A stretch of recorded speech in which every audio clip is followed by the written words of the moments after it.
just unbelievable. And you know, when you take a look at the ruling, yeah, it was technically the right ruling.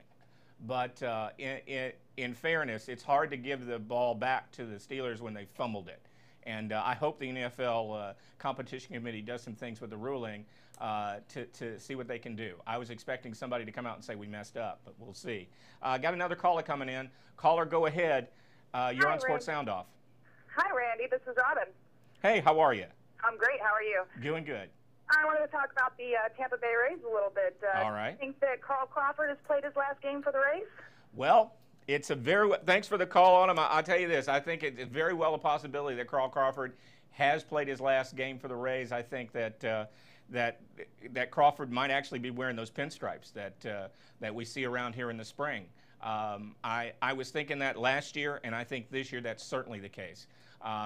The Rays have done a good job of building a team without having to spend a lot of money, and they continue to do that. I think there's a lot of talent in our system. They will not pay Crawford the money that he needs and deserves with the talent that he has, and he'll be somewhere else. He might be in pinstripes. He might be visiting us in Boston, but I think certainly he will not be a Ray.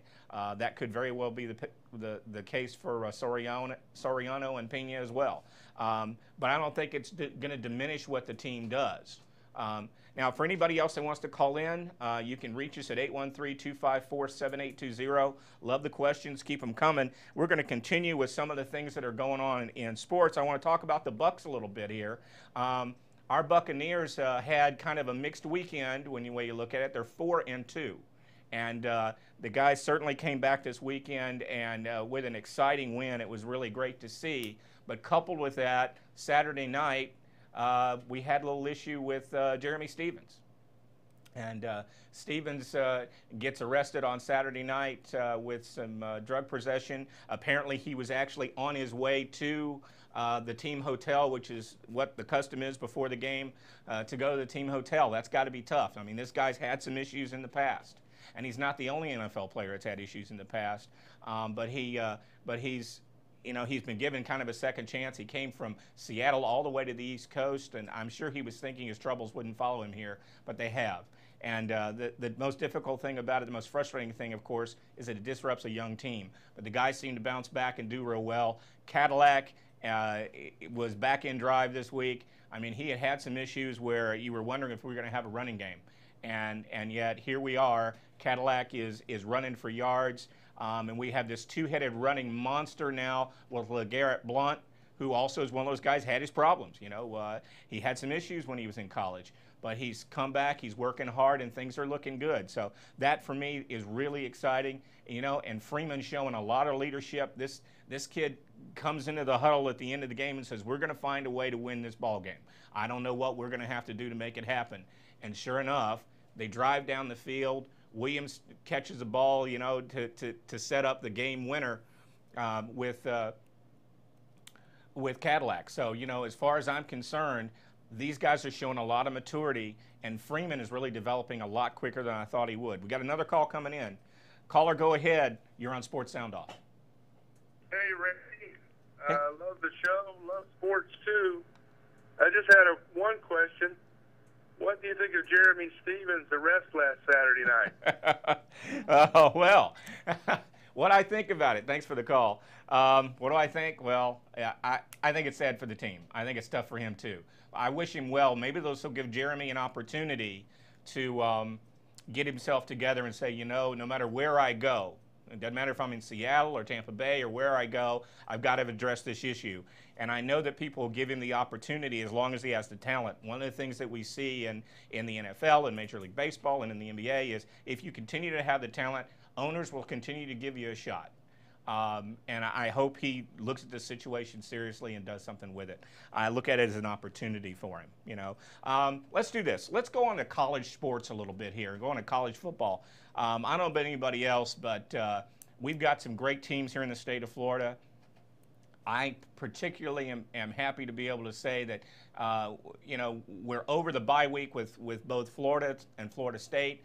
Florida has the cocktail party this week coming up in Jacksonville playing Georgia.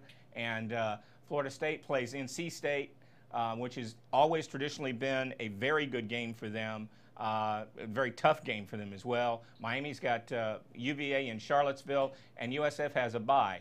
I'm really looking forward to seeing if Florida can come back and regroup and do some things now that they've had a bye week. They've had some time to pull some things together.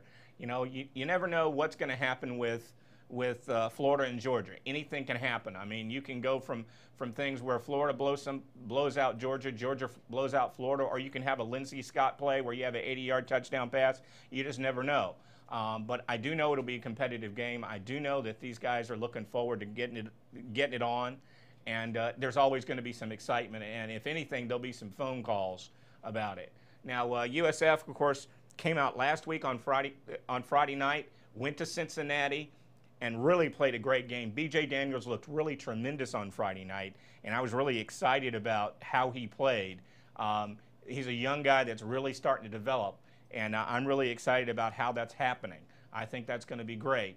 Then you take a look at the Gators once again, regrouping against Florida. You know, Rainey's had some issues, you know, between his arrest. We've got Pouncey, who's been having problems getting the snap back to the quarterback. And so how do we deal with that? How does that work with? Now, as we go outside of the state a little bit, we've got some undefeated teams out there. And for me, there's nothing more exciting than watching somebody you don't expect to do well. Michigan State's been a surprise for me this year. Tom, thanks for the continued continued notes on Facebook that tell me about Michigan State. But one thing's for certain, Michigan State's doing well. I hope they continue to. Oklahoma, on the other hand, #1 team, looked real good. Not so good last week. Mizzou kind of took it to them. And we're just going to have to see what happens with that team. We're going to have to see what happens with Mizzou. I will say this, you know, Auburn has been boosted to the #1 spot. And the one thing to watch is whether or not this young quarterback they have, Cam Newton, is going to continue to look like a Heisman hopeful. It'll be interesting to see if that happens. Now, the team that people haven't had a chance to see but finally did is Oregon. And, gosh, those guys looked really good against UCLA. I don't know if anybody else has been watching this West Coast team, but those Ducks look really strong. Actually, we have an email question with regard to college sports. I'll see if I can deal with this a little bit. Mark from Tampa asked me, why can't we keep a #1 team in the BCS? Well, I'd like to say what the college commissioners are saying, which is it's parity. I don't think it's parity. I think the idea is these are a lot of young teams that have lost some talent, and they're maybe not as good as you like to think they are. And you don't find out how good they really are until you put the #1 moniker on them and somebody knocks it off. So somebody says to me, I'm #1, come get me. And having that target on your chest when you're #1 is different than it is when you're just #3 in the nation, #4 in the nation, no matter what it is. You're leading your division. It's a different thing. So we're seeing what these guys are really made of. And some of them aren't made of what they thought they are. You know, now, a team that I think really is made of something, but it's hard to gauge is Boise State. You know, they're doing extremely well. And, you know, the question about Boise State is, you know, heck, will they make the title game? You know, can they make the title game? And I don't know. I think that their record will be unblemished. The question will be whether or not the computers show them as being as good as the coaches seem to think they are, and as their record will show they are. Their strength of schedule is not going to do them very well. I mean, they beat up on TCU last night, but it was Louisiana Tech. It's Louisiana Tech. You know, as one of our guests said here a couple of weeks ago, they're not playing the SEC. They were playing the SEC. Maybe they lose a couple of times. And we can't tell that, and we won't know until the championship or whatever bowl game they're in. Now, let's kick to something that's really going on right this second, and that's the World Series. Game 1 tonight. This, for me, is going to be really a classic matchup of pitching and some really good timely hitting. We've got some X-rays on both sides of the baseball. I'm really looking forward to this. For those that want to call in and voice their opinion on who you think might be the winner here, feel free. Number's 813-254-7820, or you can drop me an email at sportsoundoff@aol.com. But as we look at this a little bit further here, first of all, let's go to Texas.